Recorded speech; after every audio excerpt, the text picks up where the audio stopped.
এই আবার ওভারটেক কলকাতার মানুষ এরকমই হয়। এই কলকাতার ওভারটেক কেন করছে?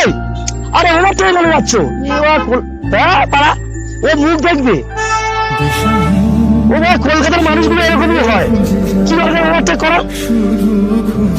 কিছু নিয়ম চলো না।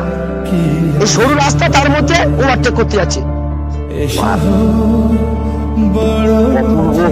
অফরোডিং আর তোমার দারুণ একটা অ্যাডভেঞ্চার। সারা জীবন কিন্তু থেকে যাবে ভাই, সারা জীবন সত্যি। রাস্তা থেকে ভাই কান্না পেয়ে গেছে, কিন্তু ছাড়িনি ভাই। যা হবে দেখা যাবে। একটা জায়গায় নামার সময় একটা জায়গায় আমরা দাঁড়িয়ে গেছিলাম, ভাবলাম ওই দুজন নামতে পারবে কিনা। ভাবলাম, একজন বললাম যে কি ব্যাক করা হবে রাস্তা থেকে, না তাও ওরা হাল চালিয়ে। একজন বলছে না উঠে যাবো, আর তার বলছে যে ভয় পাচ্ছিল। আবার ওভারটেক কলকাতার মানুষ এরকমই হয়। কলকাতার ওভারটেক কেন করছে? আরে ওভারটেক কেন যাচ্ছ? পাড়া ও মুখ দেখবে। ও ভাই, কলকাতার মানুষগুলো এরকমই হয়। কিভাবে ওভারটেক করো? কিছু নিয়ম চলো না।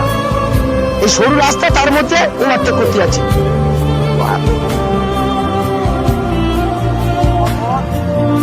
যেটা বলছিলাম ভাই, জীবন সার্থক হয়েছে। দার্জিলিং এর আসার উদ্দেশ্য কিছু কিছু অফরোডিং আর কিছু কিছু অ্যাডভেঞ্চার এমন ভাবে করবো সেগুলো সারা জীবন স্মৃতির পাতায় লেগে থাকবে। প্রতি মুহূর্তে পেজ খুলে দেখবো যে জীবনে কি করেছি ভাই। জীবনে এমন কিছু করে এসেছি, সেই জিনিসগুলো কেউ করতে চাইলেও করতে পারবে না। সেই মুহূর্তগুলো এনজয় করতে পারবে না। শুধু যতই যাবো স্বপ্নটাকে ভাই এমন ভাবে দেখো, সেই স্বপ্ন তুমি পূরণ করার জন্যে তোমার অনেক কিছু ত্যাগ করতে হবে ভাই। মায়া আর আবেগ নিয়ে বাড়িতে বসে থাকলাম, কিছু কিছু সময় এগুলো তোমাকে একটু হলেও ত্যাগ করতে হবে, যেগুলো কিছু শ্রেণীর মানুষ কোনোদিনও করতে পারবে না, কোনোদিনও করতে পারবো না।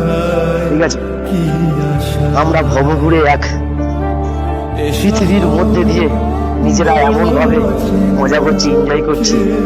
সারা জীবন আমাদের স্মৃতিগুলোকে আমরা নিজের ইতিহাসের পাতার মতো নিজেরা তৈরি করব, যে এই সব মুহূর্তগুলো ভাই। সত্যি রক গার্ডেনের রাস্তা ভাই আমাদের সত্যি কান্না পেয়েছে। নামার মুহূর্তটা কান্না পেয়েছে ভাই। ধরো ভাই, ওটাটা অতি সহজ, কোনো ব্যাপারই না, কিন্তু নামাটা খুবই ক্রিটিক্যাল ভাই, খুবই টাফ। তো আমরা এখন আমাদের চ্যালেঞ্জ উদ্দেশ্যে আমরা যাচ্ছি। ওখান থেকে আমরা একটু হালকা করে মার্কেটিং করে নেবো, যেহেতু আমাদের দুপুরে খাওয়া দাওয়া ঠিক হচ্ছে না, হোটেলে খেতে হচ্ছে, আর বিভৎস রেট, আর তার মধ্যে খাওয়া দাওয়া অত মানে না, আতপ চালের ভাত খেতে পারছি না, আর রেটটা ভীষণ। তো ওখান থেকে আমরা হালকা করে আমাদের একটু বাজার করে নেবো। তো আমি ওভারটেক করছি, তবে রাস্তাটা ফাঁকা ছিল বলে করলাম। ঠিক আছে, চলো। তো আমরা এখন যাবো জুতে যাবো এখন আমরা। ওখানকার জুট পরিবেশ আর ওদের ঐতিহ্যময় যে ভিউগুলো, সেটা তোমাদের সাথে শেয়ার করবো। চলো ভাই, চলো।